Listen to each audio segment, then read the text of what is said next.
불교 경전 중에 전등록이라는 것이 있습니다. 그 전등록에 의하면 석가모니는 태어나자마자 한 손을 하늘을 딱 가리키고 다른 한 손은 땅을 가리키면서 사방으로 7걸음을 걸었다라고 합니다. 뿐만 아닙니다. 그리고 나서 무슨 말을 외쳤다라고 합니다. 뭐라고 외쳤을까요? 혹시 아시는 분 있습니까? 석가모니가 태어나자마자 외쳤던 말 아마 들어봤을 겁니다.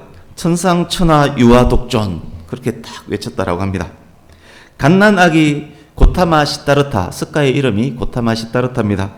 갓난아기 고타마 시타르타가 처음으로 한 말이 우리에게도 익숙한 천상천하 유아독존입니다. 다른 종교를 가진 사람들은 예수님의 동정녀 탄생을 절대 못 믿겠다라고 합니다. 그런데 여러분, 이 이야기는 더 믿기 어렵지 않습니까? 송아지도 30분 정도 지나면 이제 일어서서 막 걷습니다. 그런데 갓난아기가 걸으며 그토록 어려운 문장을 그렇게 외칠 수 있다는 것 대단하지 않습니까? 퀴즈 하나 내겠습니다. 성경에 의하면 그렇다면 갓 태어난 예수님은 뭐라고 하셨습니까? 퀴즈입니다. 예수님이 뭐라고 하셨습니까? 네, 예수님은 응애 이렇게 하셨습니다. 오히려 이게 더 정확한 말씀 아니겠습니까? 하늘 위와 하늘 아래 오직 내가 홀로 존귀하다. 천상천하 유아독존의 의미입니다. 여기 유아할 때 아는 나아자입니다. 여기에 나는 석가모니 자신을 말하는 것이 아니라 천상천하에 있는 모든 개개의 존재를 일컫는 말입니다. 더 쉽게 설명하면 하늘과 땅 사이에서 오직 자신만이 나만이 의존자라는 말입니다. 석가모니는 죽을 때도 비슷한 말을 했습니다. 이런 말을 했습니다. 여러 말 중에 자등명, 자귀의, 무슨 뜻인가 하면 너희들은 자기 자신을 등불로 삼고 자기 자신을 의지하여라. 이 밖에 다른 것들은 의지해서는 안 된다, 이런 말입니다. 자신을 등불로 삼고 자신을 의지하는 것, 그것이 바로 천상천하 유아독존의 의미라고 할 수 있습니다.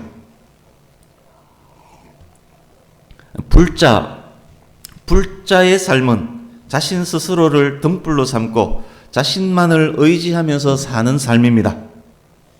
그런 삶을 통해서 그들이 이루려고 하는 것 무엇입니까? 해탈입니다.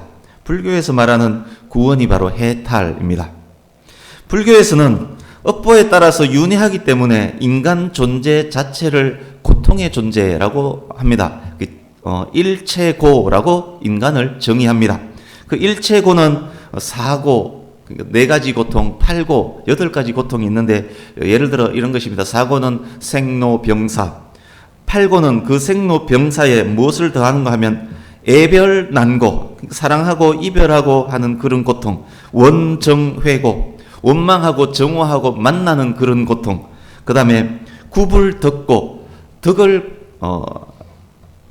구하지만, 그러니까 도를 구하지만 얻지 못하는 고통, 그 다음에 오성음고, 여러 가지 일들을 하지만 결코 얻지 못하는, 화려한 말을 하지만 말밖에 되지 않는 그런 고통, 그게 사고 팔고입니다. 그래서 인간 존재 자체를 고통 자체라고 정의를 합니다. 그 고통에서 벗어나는 것, 윤회의 속박에서 벗어나는 것, 그래서 공의 상태, 비어있는 상태, 무의 상태 속으로 들어가는 것, 그것이 바로 해탈입니다. 그 벗설해, 벗설탈입니다. 좀 다르게 말하면 윤회하지 않고 완전 없어지는 것, 완전히 죽어버리는 것이 해탈이라고 할 수 있습니다. 그래서 불교가 목적으로 하는 구원은 완전히 사라지는 것, 완전히 죽는 것입니다. 해탈, 그 해탈을 위해서 누구의 도움을 받아야 합니까? 누가 자신의 구원을 도와줄 수 있습니까? 천상천하 유아독존, 도와줄 리 아무도 없습니다. 오직 자신만 있을 뿐입니다. 자신을 등불로 삼고 자신만을 의지하면서 해탈에 이르러야 합니다. 자신이 수행하고 깨달아 부처가 되는 것입니다. 그래서 불교에서는 인간을 누구나 부처라고 보는 이유입니다. 불교 신자들이 인사할 때, 전도할 때 뭐라고 하는 것 들었습니까? 성불하십시오, 이렇게 이야기를 합니다. 부처가 되십시오 라는 말입니다. 열심히 수행해서 꼭 부처가 되십시오, 이 말이 성불하십시오입니다. 불교의 창시자는 스까모니이지만 불자에게 스까모니는 그래서 속죄자도 심판자도 중보자도 아닙니다. 신도 아닙니다. 원래의 불교, 초기 불교는 스까모니에게 신앙 고백을 하지 않았습니다. 스까모니 자신 역시 자신을 신격화하는 것을 거부했습니다. 불교에서 말하는 구원을 얻기 위해 가장 중요한 것은 스스로 참선하고 도를 닦고 수행하는 것입니다. 이런 신앙 유형을 종교학적으로 이야기할 때 자력 종교라고 정의합니다. 자력 종교, 자기 힘으로 구원을 얻는 자력 종교입니다. 아까 불교 신자들이 성불하세요 라면서 인사하고 전도한다는 말씀을 드렸습니다. 스스로 열심히 수행해서 깨달아서 꼭 구원을 받으십시오 라는 뜻입니다. 그렇다면 기독교인들은 어떻게 전도하고 인사합니까? 예수 믿고 구원 받으십시오 라고 인사하고 전도합니다. 기독교의 구원은 스스로 얻을 수 있는 것 아닙니다. 의인은 없나니 한 사람도 없습니다. 죄의 삭은 사망입니다. 모든 인간은 죄인이기 때문에 인간 스스로는 죄 문제를 해결할 수 없습니다. 스스로는 구원에 이를 수 없습니다. 죄 문제 해결하지 못하면 사망입니다. 우리는 어떻게 구원을 받습니까? 예수님을 믿음으로, 즉 하나님의 은혜로 구원을 받습니다. 기독교는 철저히 타력 종교, 즉 하나님에 의해서 구원을 얻는 종교입니다. 그래서 자력 종교와 타력 종교는 완전히 다릅니다. 기독교가 불교 등 다른 종교와 완전 다릅니다. 대부분의 종교들은 교주들의 무덤이 있고 그 무덤을 신성시합니다. 그러나 기독교는 무덤이 없는 종교입니다. 기독교와 다른 종교가 전혀 다름을 이토록 명확히 설명하는 것이 또 어디에 있겠습니까? 자력으로 구원받을 수 있다라고 주장하는 사람들의 결국이 어떻게 되는지 아십니까? 돌을 닦으면 닦을수록, 제대로 돌을 닦으면 닦을수록 태산보다 더 큰 자기의 죄를 보게 됩니다. 그러니까 오랫동안 제대로 수행한 성녀들, 그분들도 자기 죄가 수미산보다 크다라고 그렇게 외치지 않았습니까? 죄를 해결할 방법이 스스로에게는 도무지 없음을 깨닫습니다. 결국 그는 절망합니다. 이런 경우도 있습니다. 더욱 수행을 잘해서 도가 잘 닦여졌다. 실제 도가 잘 닦여졌다라고 가정을 하겠습니다. 중생들이 자신의 업적을 막 인정해 줍니다. 자기 스스로 힘으로 구원을 얻기 때문에 그는 결국 교만해집니다. 어느 쪽이든 그의 결국은 영원한 사망일 수밖에 없습니다. 인간은 스스로 죄 문제 해결할 수 없습니다. 유일한 길, 유일한 진리, 유일한 생명이신 예수 그리스도를 믿음으로 죄 문제 해결 받을 수 있습니다. 그때 의로우신 하나님 앞에 설 수 있는 것입니다. 그것이 바로 구원, 영생입니다. 본문으로 들어가기 전에 골로새서에 대해서 간략히 설명을 드리겠습니다. 바울 서신 대부분은 자신이 개척한 교회에 쓴 편지입니다. 그러나 골로새 교회는 다릅니다. 바울 3차 전도 여행 중에 에베소에서 바울이 교회를 개척했습니다. 두란노 서원에서 2년여 동안 날마다 강론을 했습니다. 그곳이 에베소입니다. 그곳에 골로새에서 온 에바브라라는 사람이 있었습니다. 에바브라가 예수님을 믿고 성도가 되었습니다. 에바브라가 자기 고향 골로새 가서 전도를 해서 세운 교회가 바로 골로새 교회입니다.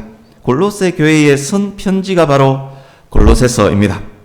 편지를 쓰고 있는 현재 바울은 로마 감옥에 갇힌 상태입니다. 골로새서는 그래서 에베소서, 빌립보서, 빌레몬서와 함께 옥중서신으로 분류가 됩니다. 골로새서의 중요한 신학적 요점은 기독론입니다. 예수님이 누군가에 대한 요점입니다. 예수 그리스도의 인격과 사역에 대해서, 예수 그리스도를 믿는 성도들 안에 있는 새로운 생명에 대해서 기록한 서신입니다. 바울이 이런 신학적 요점을 가진 골로새서를 쓰게 된 가장 큰 이유, 그것이 무엇일까요? 그 이유는 골로새 이단들 때문입니다. 이단 사이비들이 얼마나 집요한지 우리는 잘 알지 않습니까? 교묘한 논리로 위장해서 성도들에게 접근을 합니다. 살짝 귀를 기울이다 보면 자기도 모르는 사이에 깊이 빠져들어가 버립니다. 빠져들어가 버리면 그 끝에 전혀 다른 것이 있음을 결국 알게 됩니다. 당시 이단들도 마찬가지였습니다. 그것으로 인해 바울의 염려가 컸습니다. 그래서 자기가 개척한 교회가 아님에도 그 교회에 얼굴 아는 사람 한 사람도 없음에도 목자의 마음으로 편지를 쓰고 있습니다. 그것이 골로새서입니다. 이제 오늘 본문으로 들어갑니다. 다시 한번 본문 2장 6절 7절을 한 번 더 같이 읽어보겠습니다. 의미를 생각하면서 한 번 더 읽어보겠습니다. 시작. 그러므로 너희가 그리스도 예수를 주로 받았으니 그 안에서 행하되 그 안에 뿌리를 박으며 세움을 받아 교훈을 받은 대로 믿음에 굳게 서서 감사함을 넘치게 하라.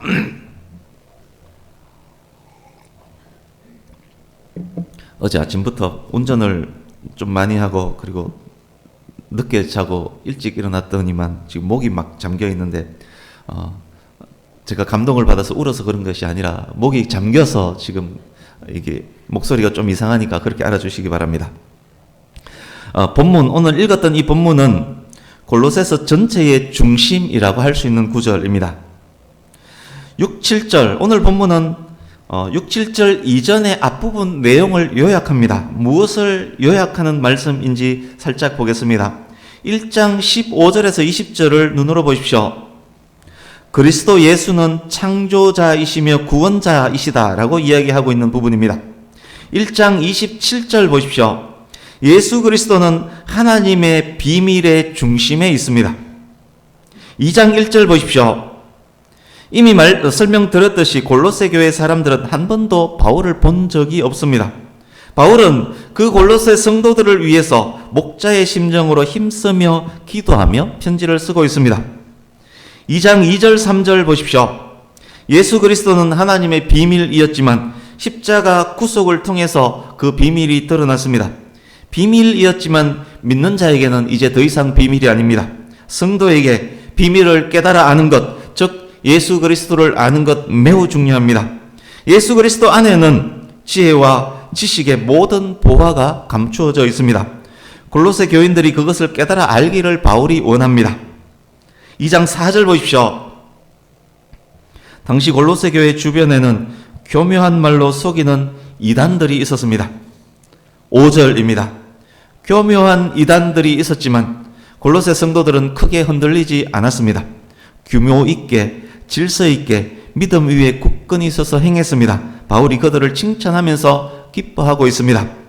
그러므로 본문의 시작이 그러므로인 이유입니다. 말씀드렸던 그 내용들이 6절 7절로 그러므로 이어지면서 요약이 될 것입니다. 이제 본문 뒤에 이어지는 2장 8절을 보십시오.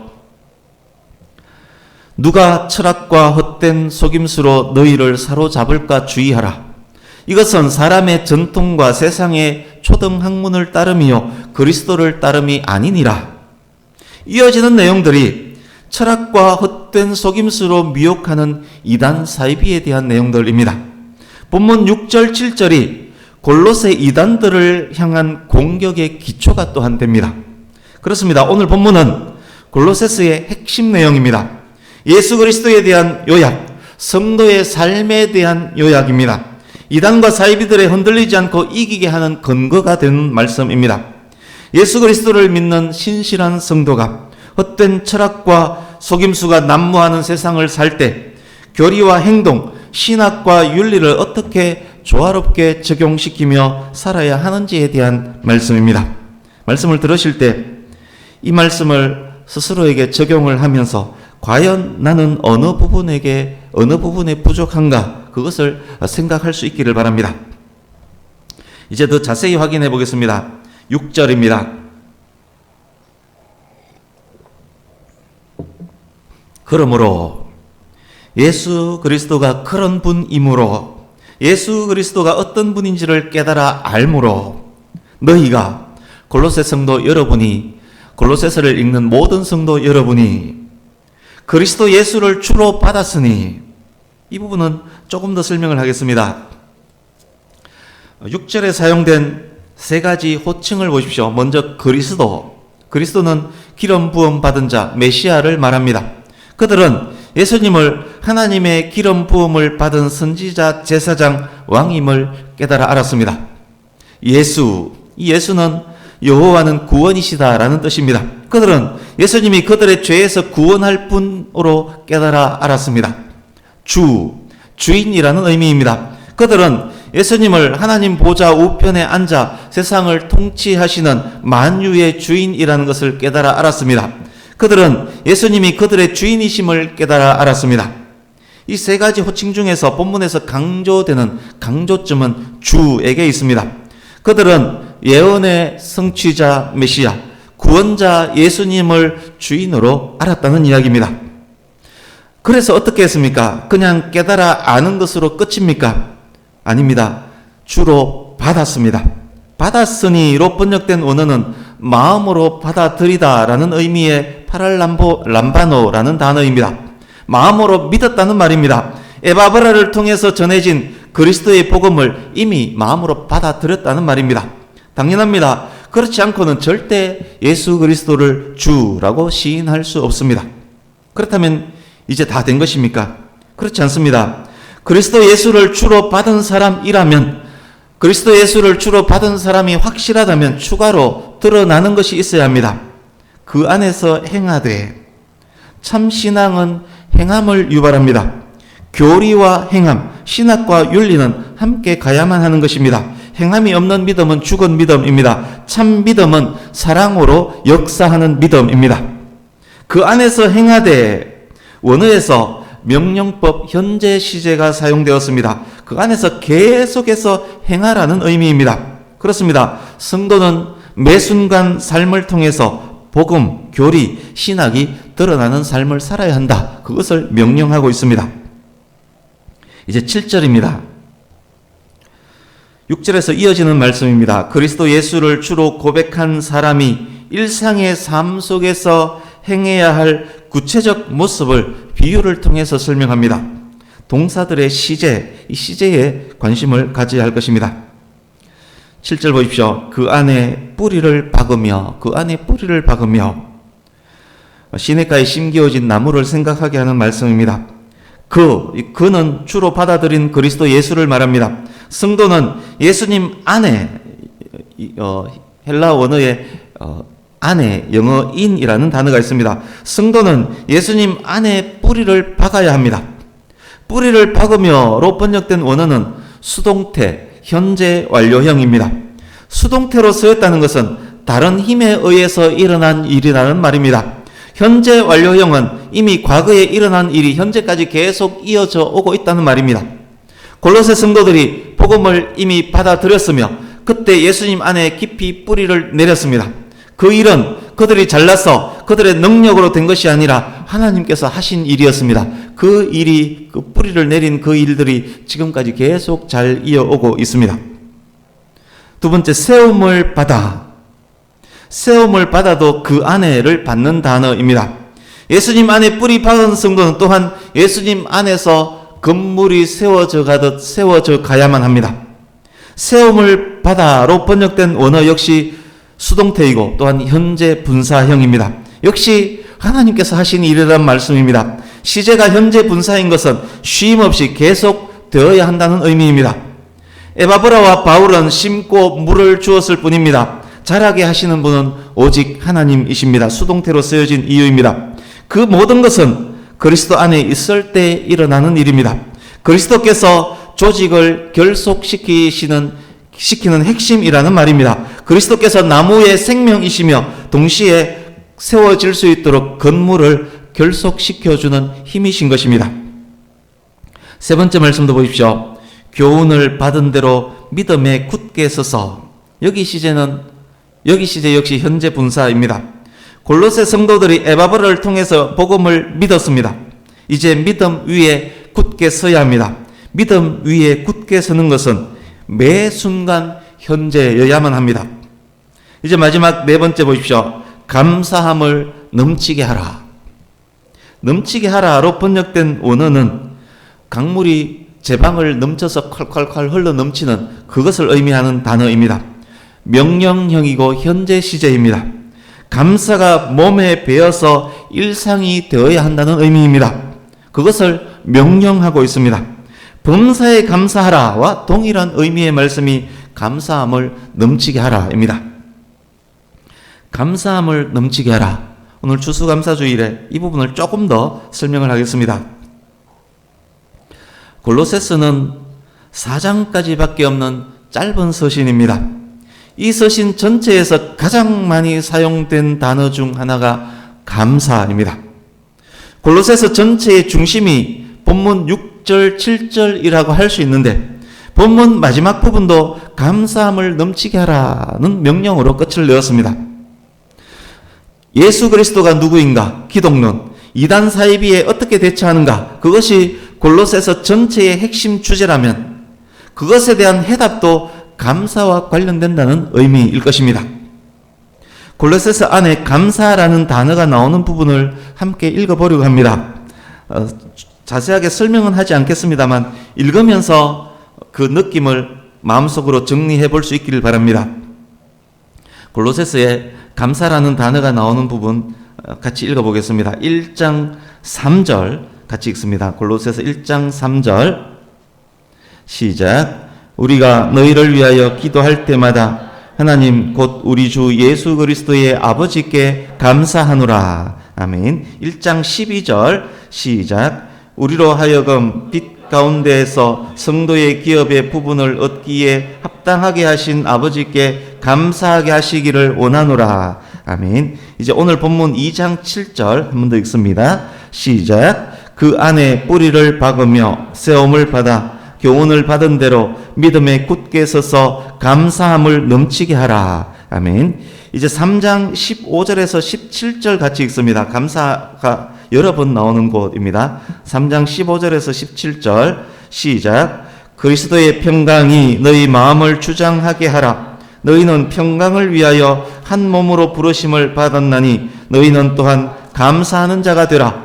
그리스도의 말씀이 너희 속에 풍성히 거하여 모든 지혜로 피차 가르치며 권면하고 시와 찬송과 신령한 노래를 부르며 감사하는 마음으로 하나님을 찬양하고 또 무엇을 하든지 말에나 일에나 다 주 예수의 이름으로 하고 그를 힘입어 하나님 아버지께 감사하라. 아멘. 이제 4장 2절 시작.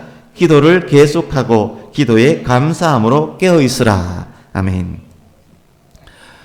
감사라는 단어가 골로새서 4장밖에 없는 골로새서에 7번이나 언급되었습니다. 골로새서의 핵심 주제를 다른 단어로 표현하면 감사입니다. 예수 그리스도 안에 있는 자의 삶, 예수 그리스도 안에 뿌리 박고 세움을 입어 믿음에 굳게 선 자의 삶, 이단과 사이비에 흔들리지 않고 이기는 자의 삶, 그 삶은 감사가 넘치는 자의 삶이다로 이해해도 틀리지 않는 말씀입니다. 그리스도로 인해 감사가 넘치는 삶을 사는 어떤 성도가 있다면 그 성도는 이미 그리스도 안에 뿌리 깊이 내리고 매일매일 바르게 세워지며 믿음 위에 굳건히 서서 그리스도 안에서 행하고 있다는 말씀일 것입니다. 그렇습니다. 그래서 감사는 환경과 처지에 의해서 변하는 것이 아닙니다. 감사는 성도에게 나타나야만 하는 믿음 생활의 형태입니다. 오늘 본문은 그것을 우리에게 말씀하고 있습니다. 이제 말씀을 마무리해 가겠습니다.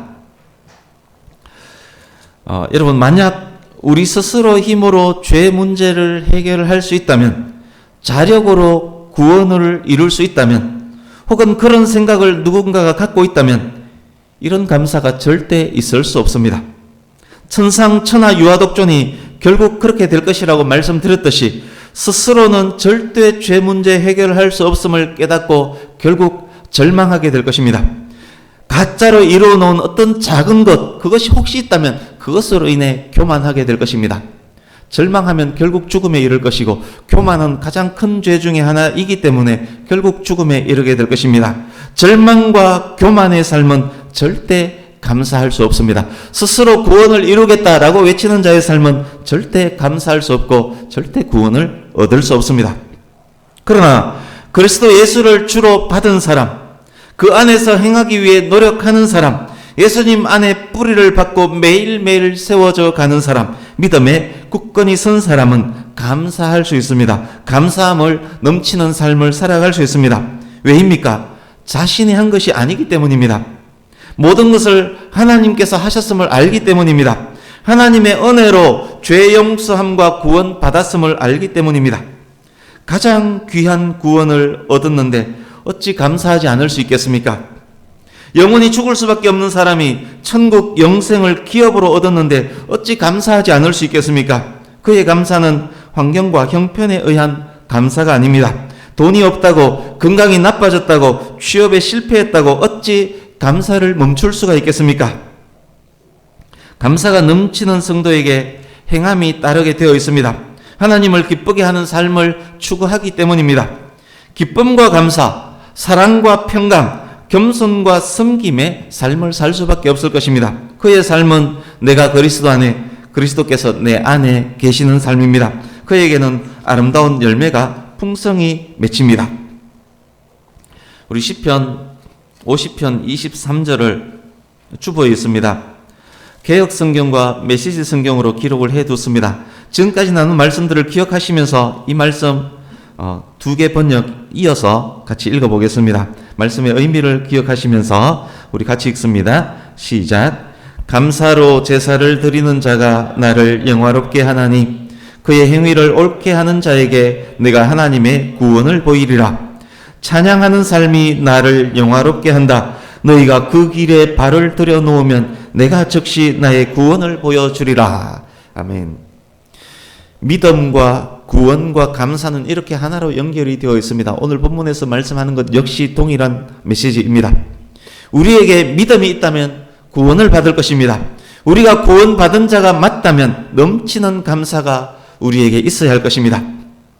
사랑하는 성도님 여러분, 말씀을 들으면서 나에게는 무엇이 부족한가를 생각해 보라고 말씀을 드렸습니다. 우리에게 진정 부족한 것이 무엇입니까? 넘치는 감사는커녕 감사 자체가 없는 삶을 살고 있지는 않는지요? 오히려 불평, 불만만 하며 살고 있지는 않습니까? 감사가 사라지는 순간 원망과 불평은 더욱 커질 것입니다. 하나님께 감사하지 않고 어떤 일을 이루었다면 자신을 높이게 될 것입니다. 가짜 성도는 충분히 그럴 수 있습니다. 기독교인이면서 다른 종교를 가진 사람처럼 스스로 구원을 이루려고 노력하는 사람이라도 그럴 수 있습니다. 믿음으로 구원받은 사람 중에도 그런 유형의 사람이 있을 수는 있습니다. 그것은 뿌리가 얕은 신앙, 더 높이 세워지지 않는 신앙, 첫사랑을 잃어버리고 믿음 위에 굳게 서지 못한 신앙, 믿음과 행함이 따로따로인 연약한 성도의 신앙일 것입니다. 만약 저와 여러분이 그런 연약한 성도라면, 저와 여러분에게 감사가 없는 성도라면 얼마나 불쌍하고 안타까운 사람들입니까? 이제 말씀을 마칩니다. 감사는 인간의 사상을 고상하고 고귀하게 해줍니다. 왜냐? 겸손은 고귀 고상한 덕목이기 때문입니다. 겸손한 마음에서 감사가 나오기 때문에 감사하는 자의 삶, 감사하는 자의 인격은 고상하고 고귀합니다. 겸손합니다. 감사는 또한 인간의 마음을 하나님께로 향하게 해줍니다. 인간의 모든 성장은 하나님께로부터 온 것이기 때문에 감사는 오직 하나님께만 올려드려야 합니다. 넘치는 감사, 그 넘치는 감사는 하나님께서 우리에게 주신 그 은혜에 민감할 때, 나에게 촉수가 있다면 하나님의 은혜에 나의 촉수가 민감할 때 우리는 감사가 넘치는 삶을 살 수 있습니다. 사랑하는 성도님 여러분, 환경과 형편과 여건이 아니라 구원의 하나님으로 인해, 주 되시는 그리스도 예수로 인해, 깨닫게 하시는 성령님의 역사하심으로 인해 범사에 감사가 넘쳐나기를 예수님의 이름으로 축복합니다. 우리에게 감사가 넘쳐난다면 불평, 불만하는 그런 일들조차도 사라지게 될 것입니다. 감사로 제사를 드리는 자가 나를 영화롭게 하나니, 넘치는 감사로 더 크게 하나님의 기쁨이 되는 저와 여러분 모두가 되기를 예수님 이름으로 축복합니다. 아멘. 기도하겠습니다.